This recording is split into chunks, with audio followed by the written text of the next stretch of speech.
ভবিষ্যোত্তর পুরাণে যুধিষ্ঠির শ্রীকৃষ্ণ সংবাদে চৈত্র মাসের কৃষ্ণ পক্ষিয়া পাপ মোচনী একাদশীর ব্রত মহিমা কথা বর্ণিত আছে। মহারাজ যুধিষ্ঠির ভগবান শ্রীকৃষ্ণকে জিজ্ঞাসা করছেন, হে প্রভু, বিষ্ণু মাস, দেখুন আমাদের বাংলায় যেমন 12টি মাস আছে, বৈশাখ, জ্যৈষ্ঠ, আষাঢ়, শ্রাবণ ইত্যাদি ইত্যাদি, ঠিক সেই প্রকার ইংরেজিতেও মাস আছে, জানুয়ারি, ফেব্রুয়ারি, মার্চ, এপ্রিল। ঠিক সেই প্রকার আমাদের বৈষ্ণবীয় মতেও মাস আছে, যে চৈত্র মাসকে বলা হয় বিষ্ণু মাস। ভগবান বিষ্ণুর নাম অনুসারে এই মাসটার নাম হলো বিষ্ণু মাস। এই পাপমোচনী একাদশী ব্রত পালন করলে জীবের সর্বপ্রকার পাপ বিনাশ প্রাপ্ত হয়, পিশাচত্ব নাশ হয় এবং সর্ববিধ শুভ ফল প্রদান করে এই একাদশী মহারানী। শাস্ত্রে বর্ণনা আছে, প্রাচীনকালে ধনপতি কুবেরের চিত্ররথ নামে একটি সুন্দর ফুলের বাগান ছিল। আর সেই ফুলের বাগানে সদা সর্বদা চির বসন্তকাল বিরাজমান থাকত। কোকিলের কুহুতান, সেখানে সমস্ত প্রকৃতিটি ছিল বসন্তকালীন প্রকৃতি। না তো ছিল গ্রীষ্মের তাপদাহ, না তো ছিল শীতের তীব্রতা। বসন্তকালে যেমন মৃদুমন্দ পবন প্রবাহিত হয়, ঠিক সদা সর্বদা সেই পুষ্প উদ্যানে বসন্তকাল বিরাজিত ছিল। সেখানে দেবতাগণ, গন্ধর্বগণ, তারা সকলে সেখানে উপস্থিত হতেন। এমনকি দেবতাদের রাজা ইন্দ্র, সেও এই বনে এসে সে ক্রীড়া করতেন। সেখানে অনেক মুনি ঋষিবৃন্দ তারা এসে তপস্যাও করতেন।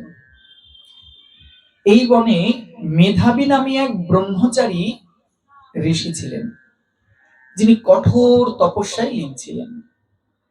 একদিন মঞ্জু ঘোষা নামে এক অপ্সরা সেই ঋষিকে দেখে মুগ্ধ হয়ে যায় এবং তার অন্তরে এই কামনার উদ্রেক হয় যে এই ঋষিকে আমি আমার নিজের করতে চাই, এনাকে আমি বিবাহ করব। কিন্তু ঋষি তো তপস্যা করছেন, ঋষির যদি তপস্যা ভঙ্গ হয়ে যায় আর ঋষি যদি এটা যদি বুঝতে পারেন এই রমণী তার ইন্দ্র তৃপ্তির জন্য আমার তপস্যাকে নষ্ট করেছে, তবে তো অভিশাপ দিয়ে দেবে। এই ভয়ে মঞ্জু ঘোষা প্রায় 1 ক্রোশ দূরে সে একটি বাসভবনে বসে সেখানে মধুর মধুর বীণা যন্ত্রের দ্বারা, তার সুন্দর কণ্ঠের দ্বারা সুন্দর সুন্দর সঙ্গীত পরিবেশন করতে থাকে। আর গন্ধ, চন্দন, পুষ্পমালা বিভূষিত হয়ে সেই কাম বাণী প্রবৃতা হয়ে সঙ্গীতকারিণী সেই মঞ্জু ঘোষা সেই মণিকে দেখবার জন্য আসে। একবার কি হলো, সেই মঞ্জু ঘোষা তার পায়ের নুপুরের রুনুঝুনু শব্দ, তার হাতের কঙ্কনের ধ্বনি এবং তার অঙ্গের চলন ছলা বলার দ্বারা সেই মণিকে আকর্ষণ করবার চেষ্টা করল। এদিকে এই সমস্ত শব্দে মণির ধ্যানভঙ্গ হয়ে গেল। আর মণি যেই না চোখ খুলেছেন, সম্মুখে দেখছেন অপূর্ব সুন্দরী একজন অপ্সরা। সেই সুন্দরী অপ্সরাকে দেখে সেই মণির অন্তর কামনায় প্রীত হয়ে গেল। সঙ্গে সঙ্গে সেই অপ্সরা মণির কাছে প্রণয় প্রার্থনা করে এবং উভয়ে বিবাহের বন্ধনে আবদ্ধ হয়। এই প্রকার বহুকাল অতিবাহিত হয়ে গেল, বহুকাল চলে গেল।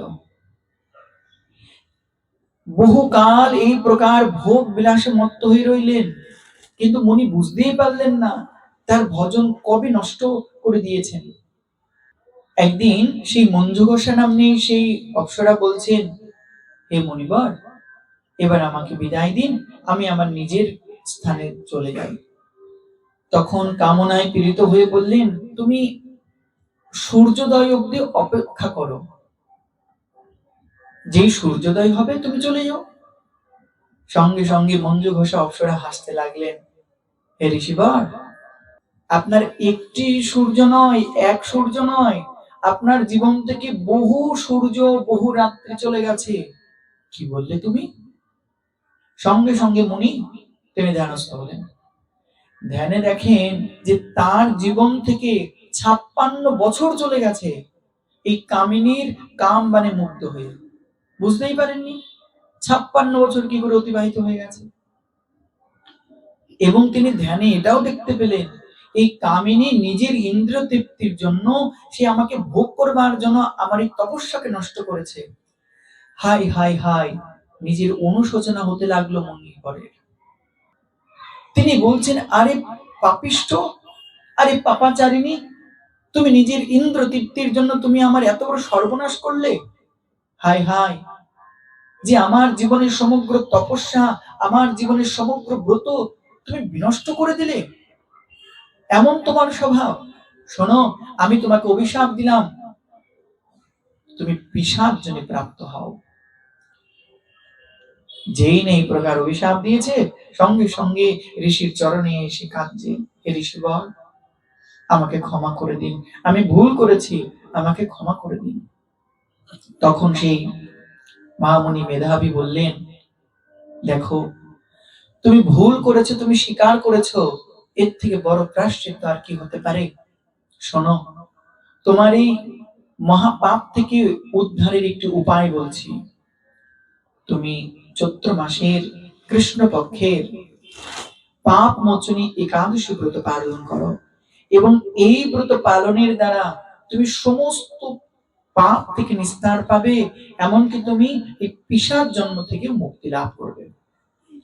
তখন সেই মুনির চরণে প্রণাম করলেন তিনি।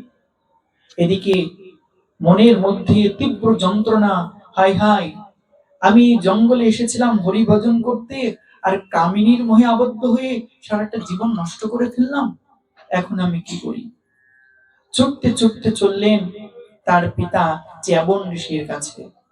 চ্যবন ঋষির কাছে গিয়ে প্রণাম করে বলছে, হে পিতা, আমি বড় অন্যায় করেছি, আমি বড় ভুল করেছি। চ্যবন ঋষি তিনি তার যোগ বলে সবই জানতে পারলেন, তার পুত্রের দুর্দৈবের কথা।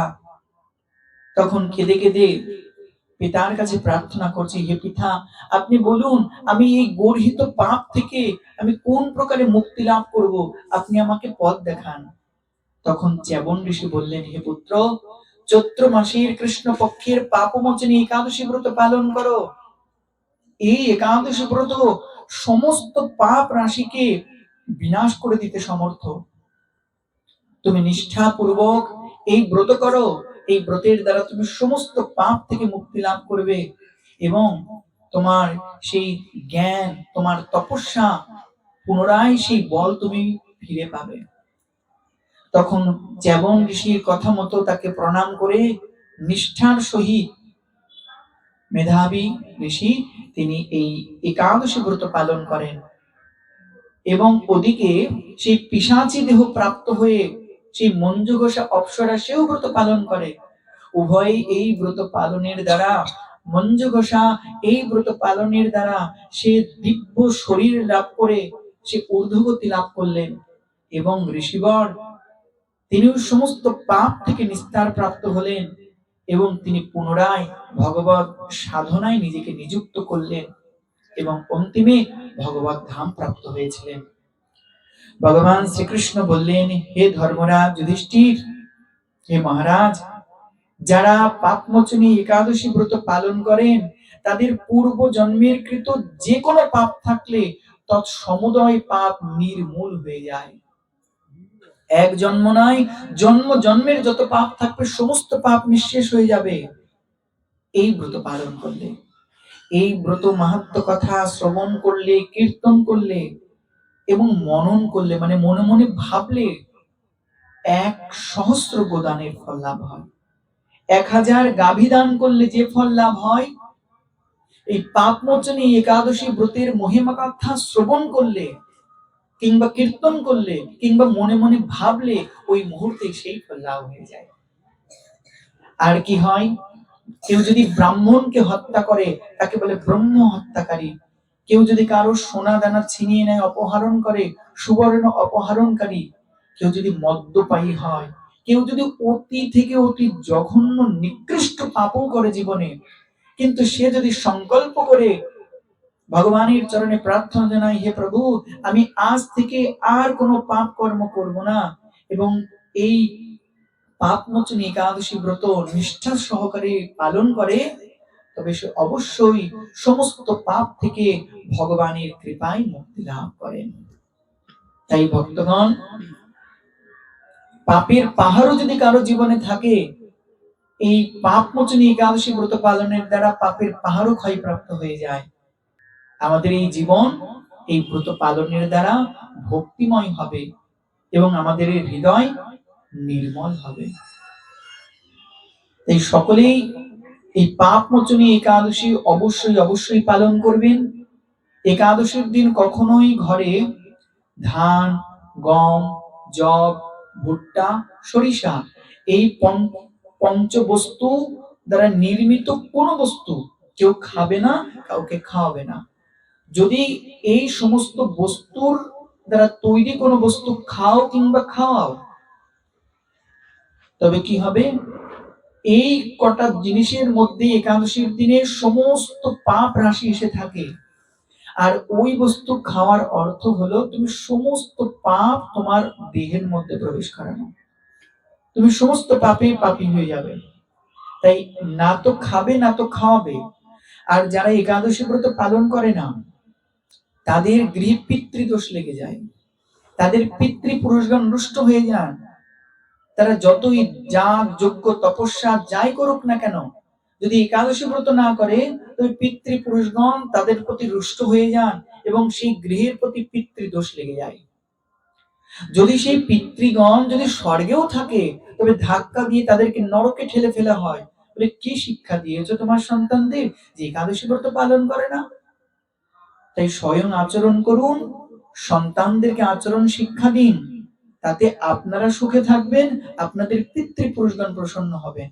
আর পিতৃপুরুষগণ যদি প্রসন্ন হন, গৃহের প্রতি সংসারের প্রতি তারা ঊর্ধ্বলোক থেকে আশীর্বাদ করেন এবং আপনাদের এই পুণ্য ফলের দ্বারা তারাও ভগবত ধাম প্রাপ্ত হন, তাদের ঊর্ধ্বগতি লাভ হয়। বস্তুত প্রকৃত ভক্ত কিছু পাওয়ার লালসাই করেন না, তার লালসা একটা, হে মাধব, হে গৌর হরি, ব্রত পালন করি, তুমি প্রসন্ন হও। তাই গৌর গোবিন্দের সুপ্রসন্নতার জন্য প্রতি ঘরে ঘরে একাদশী ব্রত পালন করুন এবং যথা সময়ের মধ্যে পালন করুন। বলে একাদশী মহারানী কি।